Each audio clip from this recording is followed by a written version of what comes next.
Hello అండి. Welcome to profit master. Indian markets, global markets strong ఉన్నా కూడా మనము సస్టైన్ కాలేకపోయాము. దీనికి ప్రధానంగా కారణం చెప్పాలి అంటే ఐటీ కంపెనీస్ అన్నమాట. ఐటీ కంపెనీస్ లాస్ట్ 1 మంత్లో హెవీగా కరెక్ట్ కావడం చూస్తున్నాము. ఫర్ ఎగ్జాంపుల్ టీసీఎస్ కానీ గమనిస్తే 16% లాస్ట్ 1 మంత్లో పడింది. అదేవిధంగా ఇన్ఫోసిస్ 22% పడింది. అదేవిధంగా హెచ్సిఎల్ టెక్నాలజీస్ -20% పడింది. అదేవిధంగా టెక్ మహీంద్రా 22%. ఇవన్నీ కూడా లాస్ట్ 1 మంత్లోనే జరిగిన పరిణామాలు అనమాట.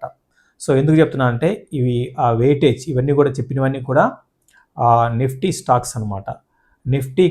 నిఫ్టీలో ఓవరాల్గా ఎక్కువగా ఐటీ కంపెనీస్లో ఇన్ఫోసిస్కి 29% వెయిటేజ్ ఉంటే టీసీఎస్కి దగ్గర 17%, అదేవిధంగా హెచ్సిఎల్కి 11.69%. అంటే ఓవరాల్ ఐటీలో ఇది పర్సంటేజ్ పరంగా